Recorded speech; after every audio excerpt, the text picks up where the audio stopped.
함께 나누실 말씀 사도행전 15장 12절부터 29절까지 말씀입니다. 한 절씩 교독하겠습니다. 온 회중이 조용해지면서 바울과 바나바가 하는 말을 귀 기울여 들었습니다. 그들은 자신들을 통해 하나님께서 행하신 표적과 기사를 이야기했습니다. 그들이 이야기를 마치자 야고보가 받아 말했습니다. 형제들이여 내 말을 들어보십시오. 하나님께서 자기 이름을 위해 처음에 어떻게 이방 사람들 가운데 백성을 불러내 찾아오셨는가를 시몬 베드로가 말해 주었습니다. 예언자들의 말씀도 이것과 일치합니다. 기록되기를 이 일 후에 내가 돌아와 다윗의 무너진 장막을 다시 지을 것이다. 폐허가 된 것을 내가 다시 짓고 내가 회복시킬 것이다. 그러면 남은 사람들과 내 이름으로 일컬음 받는 모든 이방 사람들이 주를 찾을 것이다. 이것은 오래전부터 이 일을 알게 해주신 여호와의 말씀이다 라고 했습니다. 그러므로 내 판단으로는 우리가 하나님께 돌아오는 이방 사람들을 괴롭게 해서는 안 된다고 생각합니다.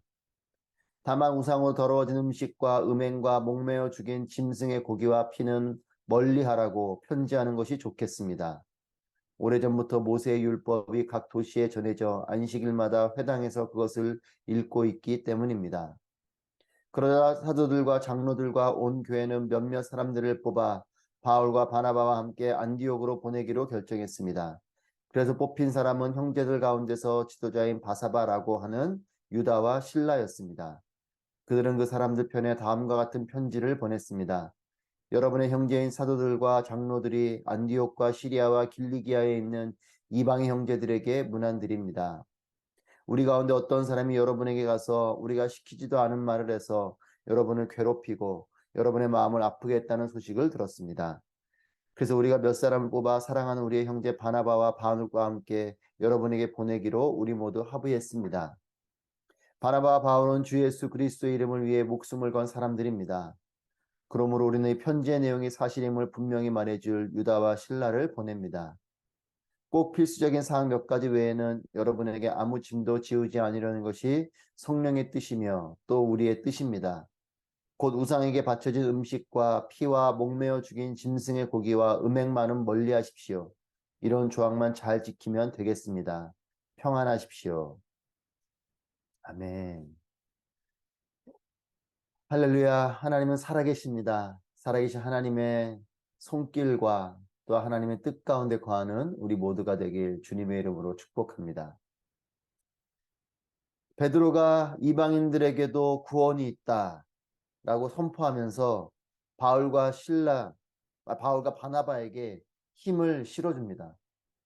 이방 사람들에게 믿음으로 구원받는 것, 율법의 행위가 아닌 오직 의는 믿음으로 말미암아 살리라는 이 말씀에 따른 믿음으로 구원받는 것, 그리고 성령의 역사가 있는 것에 대해서 인정하고 바울과 바나바에게 힘을 실어줍니다. 그리고 예루살렘 교회의 또 다른 지도자인 야고보가 함께 또 말을 합니다. 15, 16절 말씀입니다. 예언자들의 말씀도 이것과 일치합니다. 기록되기를 이 일 후에 내가 돌아와 다윗의 무너진 장막을 다시 지을 것이다. 폐허가 된 것을 내가 다시 짓고 내가 회복시킬 것이다. 그러면 남은 사람들과 내 이름으로 일컬음 받는 모든 이방 사람들이 주를 찾을 것이다. 이것이 오래전부터 이 일을 알게 해준 여호와의 말씀이다 라고 했습니다. 베드로에 이어서 야고보도 이방인의 구원을 인정하자며 베드로와 같은 입장으로 말을 합니다. 베드로는 자신의 경험을 이야기했습니다. 내가 얼마 전에 경험한 바에 따라 이방인들에게도 성령의 역사가 있고 그들에게도 구원이 있다라고 베드로가 말을 하였습니다. 그런데 야고보는 말씀을 근거로 이야기하고 있습니다. 아모스 9장 11절, 12절 말씀을 말씀을 인용하며 말하고 있어요. 모든 이방 사람들이 주를 찾을 것이다. 예언자의 말, 하나님께서 그의 입술을 통하여서 아모스 선지자의 입술을 통하여 선포하게 하신 그 말, 그것은 이방 사람들이 주를 찾게 될 것이다. 이방 사람들이 주를 부를 것이고 주의 이름을 부르는 모든 자들에게 구원을 주시는 하나님의 구원이 그들에게 임하는 것이 합당하다라는 말을 하는 것이죠. 아모스 선지자 예언의 선포를 근거로 해서 이방 사람들에게도 예배되어진 하나님의 이 뜻을 이 예루살렘 공회에 모여 있는 사람들에게 설명하고 있는 것입니다. 여러분, 교회 공동체의 가장 올바른 결정은 하나님의 뜻에 따라 결정하는 것입니다. 사람이 모여져 있는 공동체이지만 그 뜻을 온전히 하고 중심에 두는 것은 하나님의 뜻인 거죠. 하나님의 뜻을 담고 있는 것이 무엇입니까? 그것이 바로 말씀입니다. 우리가 말씀을 가까이 하고 말씀을 읽고 또 말씀을 깊이 묵상하는 것은 무엇 때문입니까? 내가 지식으로 말씀을 많이 알기 때문입니까? 그렇지 않죠. 말씀을 우리가 가까이 하는 것은 하나님을 가까이 하고자 함입니다. 말씀에 귀를 기울이는 것은 하나님께 귀를 기울이는 거죠. 말씀을 읽는다라는 것은 내가 하나님의 뜻을 구하고 있다는 것이요. 또한 그 하나님 말씀이 중심이 되는 것은 하나님이 나의 주인이십니다 라는 믿음의 고백인 것입니다. 여러분, 누군가와 상대방을 알고자 할 때 그 사람의 얼굴을 알고 이름을 안다고 상대방을 아는 것이 아니죠. 그 사람을 진정으로 알려고 그러면 대화를 해봐야 됩니다. 그 사람의 말을 들어보면 그 사람을 알게 되는 것입니다. 그 사람의 마음, 그 사람의 기준, 그 사람의 가치, 이와 같은 것들은 그 사람의 말을 들어보면 알게 되는 것입니다. 말씀을 보면, 말씀을 우리가 들으면 그 가운데 있는 하나님의 뜻을 알게 되는 것이죠. 하나님의 말씀에는 하나님의 뜻이 있습니다. 하나님의 마음이 담겨져 있습니다. 그렇기 때문에 말씀을 근거로 한다는 것은 무엇입니까? 하나님을 근거로 한다는 것이에요. 야고보는 아모스 선지자의 이 예언되어진 선포된 말씀을 가지고 와서 이미 구약의 선지자를 통해서 이방 사람들이 하나님을 찾을 것을 말씀하셨고 결국 그 일은 이제 이루어지고 있는 것이다 라는 말을 하고 있는 겁니다. 사랑하는 여러분, 말씀에 귀를 기울이시기를 축복합니다. 말씀을 기준으로 삼으십시오. 그리고 말씀하신 대로 결정하고 말씀하신 대로 살아가십시오. 말씀에 귀를 기울이긴 하지만 말씀을 기준으로 삼지 않는 사람들이 있고 말씀이 기준인 것을 알긴 하지만 말씀을 기준인 것으로 결단하지 않는 사람들이 있어요. 받아들이지 않는 사람들이 있습니다. 또 어떤 사람은 말씀이 기준인 것까지는 받아들이는데 그것이 결국 그냥 마음으로 머리에만 있는 사람이 있어요. 결국 말씀이 최종적으로 펼쳐져야 되는 것은 어디입니까? 삶의 자리인 거죠. 하나님 이렇게 말씀하셨으니 내가 그렇게 행하겠습니다. 내 마음이 안 따라갈 수 있고 내 생각이 안 따라갈 수 있고 내 마음엔 안 받아들이고 내 생각으로는 아직은 아니지만 하지만 하나님 말씀하셨으니 내가 그렇게 하겠습니다 라고 결단하고 행하는 것. 내 마음이 다 그것을 용납돼서도 아니고 내 생각이 다 그것에 동의해서도 아닙니다. 하나님 말씀하셨기 때문입니다. 예수님께서도 그렇게 십자가를 지신 것이죠. 내 뜻대로 마시고 하나님의 원대로 하옵소서. 십자가를 피하고 싶었지만 그것이 여전히 예수님 마음 가운데는 받아들여지기 어려운 것이었음에도 예수님은 그것을 십자가를 지시는 것입니다. 왜 그렇습니까? 하나님의 뜻이기 때문에 그래요. 사랑하는 여러분, 하나님의 뜻을 따라가십시오. 평생에 하나님의 뜻을 따라가는 우리 모두가 되기를 축복합니다. 하나님 말씀을 가까이 하고 하나님 말씀을 주야로 묵상하고 하나님 말씀이 삶이 되게 하십시오. 순종하는 여러분에게 하나님의 축복이 있을 것입니다. 순종하는 그 사람에게는 하나님이 함께 하시고 하나님이 동행하시는 것이에요. 하나님의 손을 붙잡고 가는 삶에는 결코 망함이 없을 것입니다. 내가 알 수 없는 하나님의 일들이 펼쳐질 것이에요. 예루살렘 공회는 야고보의 이 선포의 말, 즉 아모스 선지자의 말씀을 통해서 다시 한번 마음을 결단합니다. 하나님의 뜻을 듣게 되는 것이죠. 이방인들에게도 구원이 있는 것이구나. 하나님이 예비하신 일이요, 이 일이 지금 이루어지고 있는 것이구나. 그들이 결단하기 시작합니다. 19절 말씀 보겠습니다. 그러므로 내 판단으로는 우리가 하나님께 돌아오는 이방 사람들을 괴롭게 해서는 안 된다고 생각합니다. 야고보의 판단의 기준은 무엇입니까? 말씀에 근거하고 있는 거죠. 내 기분에는 내 판단에는 이렇게 말하지 않고 하나님 말씀을 볼 때에 내 판단이 되는 것은 하나님 말씀을 기준으로 볼 때에 하나님께로 돌아오는 이방 사람들을 괴롭게 해서는 안 된다라는 것입니다. 하지만 조건도 있어요. 그것은 뭐냐? 이 조건도 물론 하나님의 뜻에 따른 조건입니다. 20절 말씀에 보면 우상으로 더러워진 음식과 음행과 목매어 죽인 짐승의 고기와 피는 멀리하라고 편지하는 것이 좋겠습니다. 이방 사람들이 거리낌 없이 행하고 있는 죄된 그들의 삶의 모습들이 있었습니다. 그것은 우상으로 더러워진 음식을 아무 거리낌 없이 먹는 것이요, 또 음행하는 것이요, 목매어 죽인 짐승의 고기와 피를 멀리하지 않는 이런 부분에 대해서는 또 권면을 해야겠다라고 말하는 것입니다. 율법을 지키는가 안 지키는가, 할례를 받는가 안 받는가에 대한 부분은 그 부분은 용납을 하지만 또 멀리해야 될 것들은 멀리하도록 권면하고 그렇게 편지해야겠다라는 것입니다. 여러분, 사랑과 공의가 균형이 있어야 되는 것이에요. 모든 것을 용납하는 것이 아닙니다. 사랑의 넓은 마음으로 용납하지만 그 가운데는 또한 공의가 있는 것이에요. 사실 공의가 있는 사랑이 진짜 사랑인 것이죠. 여러분, 사랑이라는 이름으로 모든 것을 다 용납하는 것, 이것은 어떻게 보면 온전한 사랑이 아니고 상대방을 망치는 사랑일 수 있어요. 사랑의 마음을 가지고 넓은 마음으로 품지만, 하지만 그 가운데는 또한 기준과 공의가 있는 것이죠. 이방 사람들을 사랑하시는 하나님의 사랑을 그들에게 다함 없이 다 펼치지만, 그들이 잘못되고 있는 부분들에 대해서는 공의에 따라서 고칠 수 있도록 하는 것이 진정한 사랑입니다. 그렇죠. 여러분, 생명나무가 있지만 선악과도 있는 것이에요. 선악과가 있는 생명나무가 진정한 생명나무인 것이죠. 진정한 에덴 동산이 되는 것입니다. 하나님의 공의하심이 있는 사랑이 진짜 사랑인 것이죠. 사랑하는 여러분, 그렇기 때문에 사랑이 너무나 강조돼서도 안 되고 공의가 너무 강조돼서도 안 됩니다. 사랑과 공의가 균형을 이루고 있어야 되는 것이에요. 때로는 하나님의 공의가 나를 불편하게 할 수 있습니다. 하지만 그 공의가 있기 때문에 사랑이 진짜 사랑인 것이요. 또한 너무 공의만 강조되는 것이 아니라 그 공의 가운데 하나님의 사랑이 흐르고 있기 때문에, 예를 들면 여러분, 구약에 보면 심판의 메시지가 있죠. 심판의 메시지가 심판으로만 끝나면 그것은 온전한 심판이 아닙니다.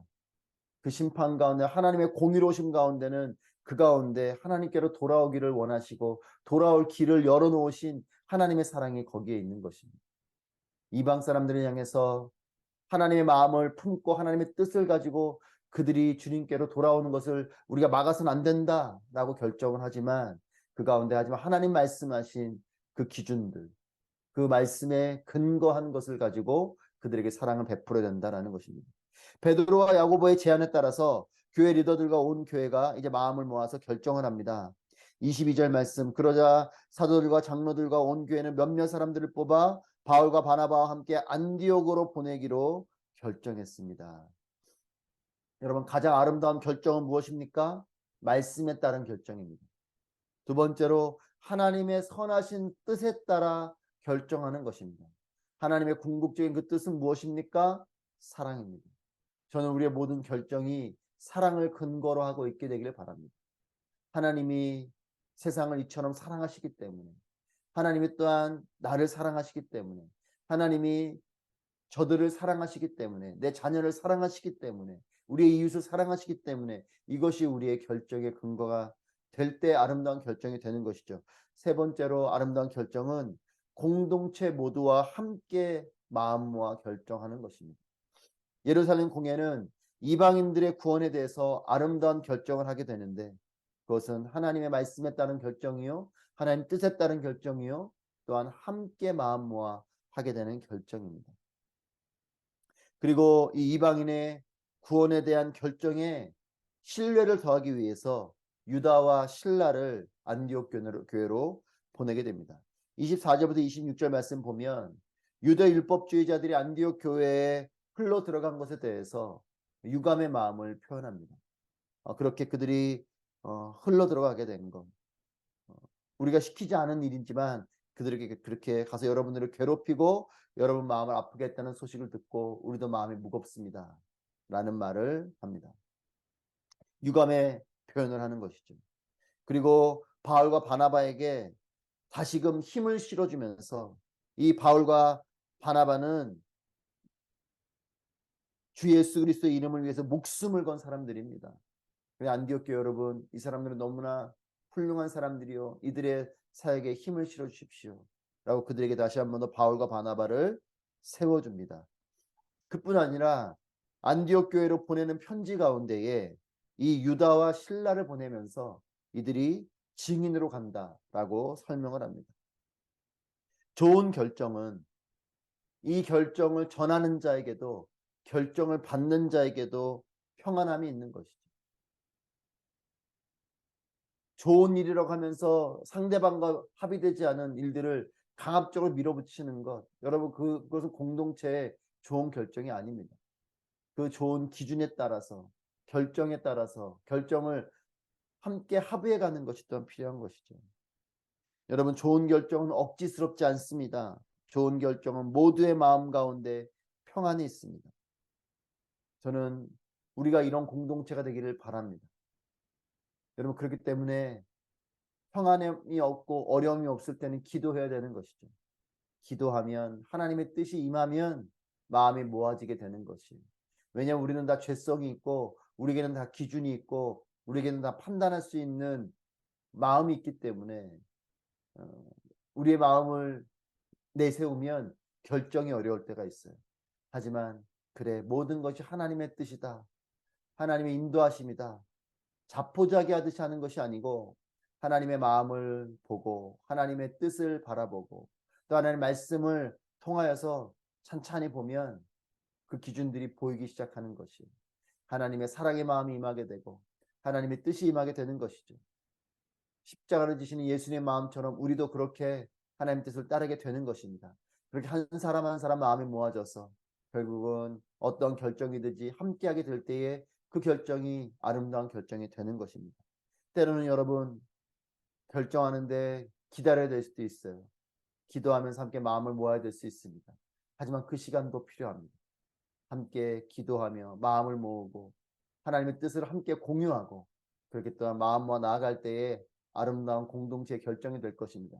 저는 우리의 가정 공동체가 그런 공동체가 되길 축복합니다. 그리고 우리 교회 공동체가 그런 공동체가 되기를 바랍니다. 또 모든 공동체가 그와 같은 아름다운 결정을 하고 또 아름다운 모습으로 나아가게 되기를 바랍니다. 28절 말씀입니다. 꼭 필수적인 사항 몇 가지 외에는 여러분에게 아무 짐도 지우지 않으려는 것이 성령의 뜻이며 또 우리의 뜻입니다. 꼭 필요한 몇 가지 사항 외에는 짐 지우지 않는 이런 하나님의 뜻을 다시 한 번 더 말하면서 그 하나님의 뜻, 즉 성령의 뜻이 우리의 뜻입니다. 하나님의 뜻이 예루살렘 공회의 뜻이라고 설명합니다. 사랑하는 여러분, 하나님의 뜻이 우리의 뜻이 되기를 축복합니다. 하나님의 뜻이 우리의 가정의 뜻이 되기를 축복합니다. 하나님의 뜻이 우리 교회 공동체의 뜻이 되기를 바랍니다. 넘어서는 하나님의 뜻이 우리나라와 민족의 결정이 되기를 바랍니다. 여러분, 이것이 가장 아름다운 모습이죠. 하나님의 뜻이 우리의 뜻이 되는 것. 하나님께로부터 온 모든 것들, 이것이 오직 하나님의 뜻대로이면 가장 아름답고 평안한 것이, 모든 것은 하나님께로부터 왔기 때문에 그 모든 것이 하나님의 뜻대로 간다면 가장 아름다운 모습입니다. 개인의 삶도 우리의 가정도 우리의 교회도 또 나라 민족과 열방도 오직 하나님의 뜻대로 되어지기를 소망합니다. 사랑하는 여러분, 먼저 그의 나라와 그의 의를 구하라. 우리의 모든 구함과 결정의 시작은 하나님의 나라와 하나님의 뜻입니다.